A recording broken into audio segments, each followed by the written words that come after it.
Mi nombre es René Pérez Moroyoki.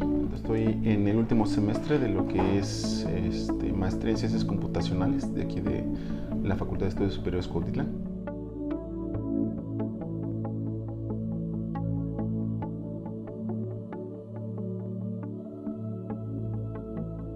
Es acerca del estudio de unas tipo de antenas que son antenas fractales. En sí, como el posgrado es en Ciencias de la Computación, mi aporte es por medio de los algoritmos numéricos y el procesamiento en paralelo para realizar estos estudios. Esta área nos ayuda en bastantes tipos de problemas del mundo real en los que tenemos que realizar simulaciones numéricas de tal forma que, por ejemplo, no tengamos que estar haciéndolo una y otra vez. En este caso, la computadora es la herramienta, ¿no?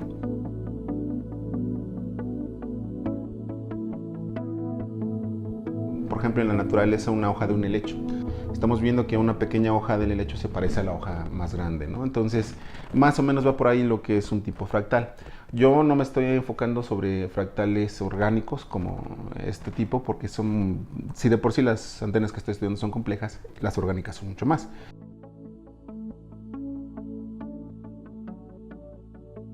Las características se obtienen por medio de las ecuaciones de Maxwell. Por ejemplo, podríamos decir cómo generarlo. Tomamos un cuadrado y sobre ese cuadrado dibujamos lo que es la antena para la estructura. Esa es una recursión. Siguiente recursión, tomamos ese cuadrado y lo dividimos en 4. Esa es otra recursión. Una recursión más grande, tomamos cada uno de esos cuadros de ese cuadro y le volvemos a dividir en cuadros. Entonces, lo que yo hago es con este tipo de características, con este tipo de estructuras. Son autosimilares.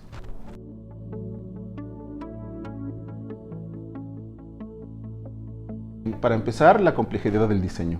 La mayoría de las antenas que se estudian, por ejemplo, sistemas de comunicaciones, son antenas extremadamente sencillas. Un dipolo, un monopolo, una simple línea, ¿no? Entonces, sus características están muy bien estudiadas, ya es, digamos, algo así que se enseña por default en las escuelas. Y aparte, bueno, sus aplicaciones ya están bastante estudiadas. Lo que nosotros estamos abordando es un tema que no se ha estudiado, que no tiene un objeto de estudio muy profundo. Por ejemplo, en la revisión bibliográfica, muy pocos autores hablan acerca del funcionamiento de estas antenas, precisamente por la complejidad que tiene su estudio. Entonces, nosotros estamos abordando ese pequeño campo de estudio que nos están dejando. La mayoría de las antenas que se utilizan comercialmente nada más tienen un pequeño rango de recepción o de emisión, ¿no? A una determinada frecuencia.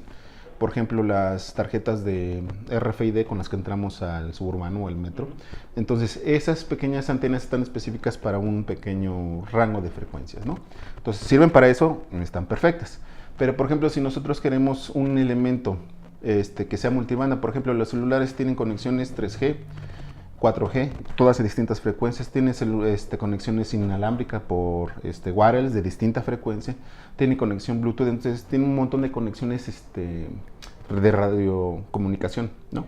Entonces el detalle es encontrar una antena que sirva para todas esas frecuencias de forma óptima, de tal forma que no tengamos una antena para un elemento, otra antena para otro elemento y otra antena así sucesivamente.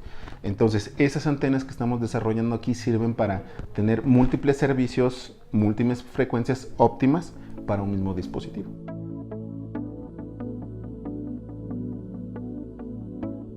En el caso, por ejemplo, de los RFIDs, el pequeño circuito que está en la tarjeta recibe la información y recibe energía a partir de las ondas de radio, ¿sí? Y no necesitas entrar en contacto. Entonces, por ejemplo, las aplicaciones médicas tienen que ver con eso, un chip implantado, de tal forma que, por ejemplo, nosotros acercando una fuente de radio podamos leer la información y al mismo tiempo dar la energía eléctrica al microcircuito para que trabaje y nos dé los distintos parámetros de control.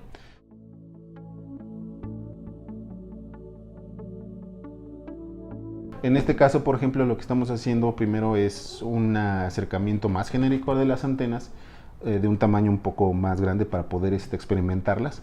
Y después, en este caso, ya el siguiente paso sería miniaturizarlos. lo más pequeño ¿De qué posible. estaría? Por ejemplo, trabajando con antenas de tipo hilo, son impresas, digamos como se imprimen los circuitos electrónicos, así es como la estamos trabajando ahorita, pero no, no hay ningún inconveniente, por ejemplo, en trabajar con antenas que sean impresas sobre tinta conductora. En este caso, por ejemplo, lo que estamos haciendo es, para caracterizarlas, lo estamos haciendo de 5 centímetros cuadrados, digo, un cuadro de 5 centímetros de lado, perdón, y estamos trabajando sobre esa para ver sus características y afinar los algoritmos. Entonces, una vez teniendo eso, ya podemos ir más a fondo, más pequeño, más microescala y ver las características. Este posgrado hay investigación sobre nanoantenas, estamos hablando de 10 al menos 9 metros, del tamaño de células, ¿no?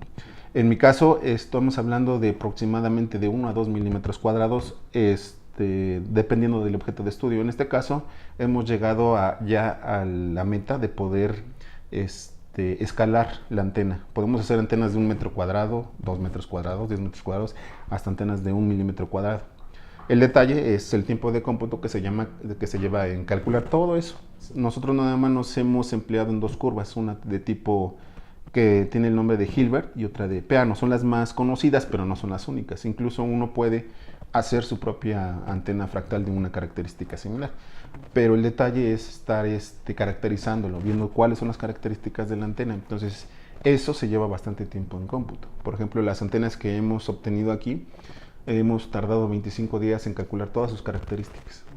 Bastante complejas.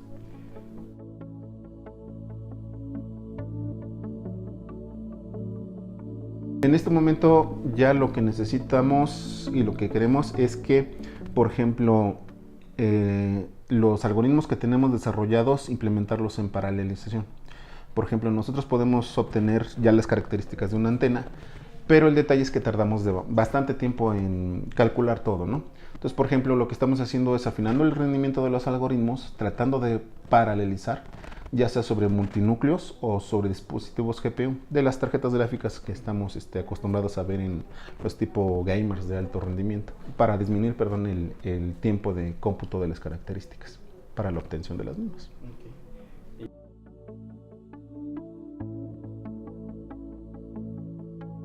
Por ejemplo, aquí nosotros estamos corriendo nuestros algoritmos en aproximadamente 6 núcleos de computador. Entonces, el IMAS nos ha hecho el favor de, en estos momentos, de darnos acceso al clúster, lo estamos viendo, para poder incrementar ese número de núcleos, para poder trabajar en vez de 6 que sean 20, que sean 30.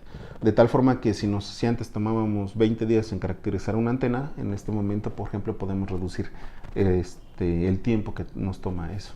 El detalle es el número de núcleos. Por ejemplo, aquí estamos trabajando con 6 de 8 núcleos, pero por ejemplo el clúster de IMAS tiene aproximadamente 300. Entonces, por ejemplo, es tiempo de cómputo. Es, por ejemplo, pedir permiso, poner nuestros algoritmos en cola, que obviamente solicitar el número de núcleos y después obtener los resultados.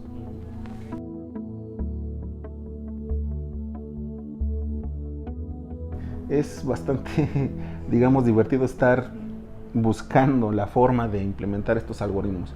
A final de cuentas, por ejemplo, ya nosotros ahorita lo que tenemos desarrollado ya podemos implementarlo a cualquier tipo de antena, no solamente fractales, monopolos, dipolos, de cualquier tipo. El detalle de hacerlo con antenas fractales es llevar nuestro nivel de complejidad un grado más arriba. Porque bueno, o sea, cualquiera puede diseñar una pequeña antena y ponerle a trabajar. Nosotros, una vez que obtuvimos esto, ya podemos, por ejemplo, utilizar algoritmos genéticos para poder optimizar antenas a una determinada frecuencia. Podemos utilizar lo que son sistemas de optimización para tomar la antena y configurar lo mejor posible. Los métodos numéricos que no existen comercialmente, nosotros lo estamos implementando con software libre. Esperamos ponerlos a disposición de la comunidad académica para que ellos puedan también hacer sus estudios, ¿no? Y de forma totalmente gratis.